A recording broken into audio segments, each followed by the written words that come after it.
ക്രിസ്തുവിൽ എത്രയും സ്നേഹം നിറഞ്ഞവരെ, ഇന്ന് ദുഃഖവെള്ളി. രക്ഷകനായ ക്രിസ്തു കുരിശിലേക്ക് നടന്നു കയറിയ ദിനം. നമ്മുടെ പാപങ്ങൾക്ക് വേണ്ടി, നമ്മുടെ രക്ഷയ്ക്ക് വേണ്ടി സ്വന്തം ജീവൻ ത്യജിച്ച ദിനം.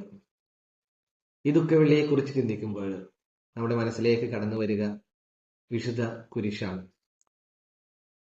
എന്തുകൊണ്ടാണ് ക്രിസ്തു കുരിശിനെ പ്രണയിച്ചത്?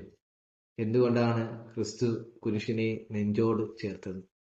നിലത്ത് 3 പ്രാവശ്യം വീണപ്പോഴും ആ കുരിശിൽ തന്നെ ചേർത്ത് പിടിച്ചത് എന്തുകൊണ്ടാണ്? കാരണം ആ കുരിശിലാണ് രക്ഷ എന്ന് ക്രിസ്തുവിനെ അറിയാമായിരുന്നു.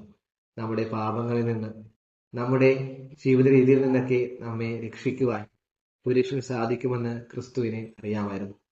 അതുകൊണ്ട് തന്നെ ഈ ദുഃഖവെള്ളിയാഴ്ച നാം ആചരിക്കുമ്പോൾ നമ്മുടെ മനസ്സിലേക്ക് കടന്നു വരേണ്ടതും നമ്മൾ ചിന്താ വിഷയമാക്കേണ്ടതും ഈ കുരിശിനെ തന്നെയാണ്.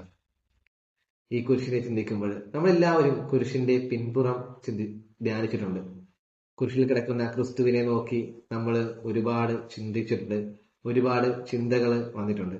എന്നാൽ ഇന്ന് ഞാൻ നിങ്ങളെ ക്ഷണിക്കുന്നത് ആ കുരിശിന്റെ പിന്നാമ്പുറത്തേക്കാണ്. കുരിശിന്റെ പിന്നാമ്പുറത്തേക്ക്. നമുക്കറിയാം, കുരിശിന്റെ പിന്നാമ്പുറം ശൂന്യമാണ്. നിന്റെ സങ്കടങ്ങളില്, നിന്റെ ജീവിത പ്രതിസന്ധികളില്, ബുദ്ധിമുട്ടുകളില് നീ ഒറ്റപ്പെടുമ്പോഴൊക്കെ ഉറക്കെ നിലവിളിച്ച് കരയുമ്പോൾ ഓർക്കുക, കുരിശിലേക്ക് നീ ചെല്ലുക. കാരണം ക്രിസ്തു കുരിശിൽ കിടന്ന് മരിച്ചപ്പോഴും നിനക്കായിട്ട് ഒരിടം കണ്ടെത്തിയിട്ടുണ്ട്, നിനക്കായിട്ട് ഒരിടം കാത്തു സൂക്ഷിച്ചിട്ടുണ്ട്. അതാണ് ആ കുരിശിന്റെ പിന്നാമ്പുറം. നീ ആർത്ത് ഉച്ചത്തില് നിലവിളിച്ച് കരയുമ്പോഴും ഓർക്കുക, നിന്നേക്കാൾ വേദനയോടെ, നിന്നേക്കാൾ ശക്തിയോടെ നിലവിളിച്ച് ആ കുരിശിന്റെ തൊട്ടിപ്പുറത്ത് നിന്റെ രക്ഷകൻ കിടപ്പുണ്ട്. അതുകൊണ്ട് ഈ ദുഃഖവെള്ളിയാഴ്ച നാം ആഘോഷിക്കുമ്പോൾ, ഈ ദുഃഖവെള്ളിയാഴ്ചയില് നാം കുരിശിനെ പുകഴ്ത്തുമ്പോൾ, കുരിശിനെ ധ്യാനിക്കുമ്പോൾ ഈ ചിന്തയും നിങ്ങളുടെ മനസ്സിലേക്ക് ഉണ്ടാവട്ടെ. കുരിശിന്റെ പിന്നാമ്പുറം നോക്കി ധ്യാനിക്കുവാൻ സാധിക്കട്ടെ.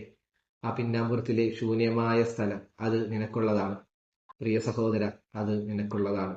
അതുകൊണ്ട് ജീവിത ബുദ്ധിമുട്ടുകൾ, പ്രതിസന്ധികൾ, പ്രശ്നങ്ങൾ, പ്രലോഭനങ്ങൾ വരുമ്പോഴേക്കും ആ കുരിശിലേക്ക് കടന്നു ചെല്ലുവാൻ, ആ കുരിശിലേക്ക് ഒന്ന് എത്തിപ്പിടിക്കുവാൻ നിനക്ക് സാധിക്കട്ടെ എന്ന് ആത്മാർത്ഥതയോടെ ആശംസിക്കുന്നു, പ്രാർത്ഥിക്കുന്നു. ദൈവം നിന്നെ സമൃദ്ധമായി അനുഗ്രഹിക്കട്ടെ.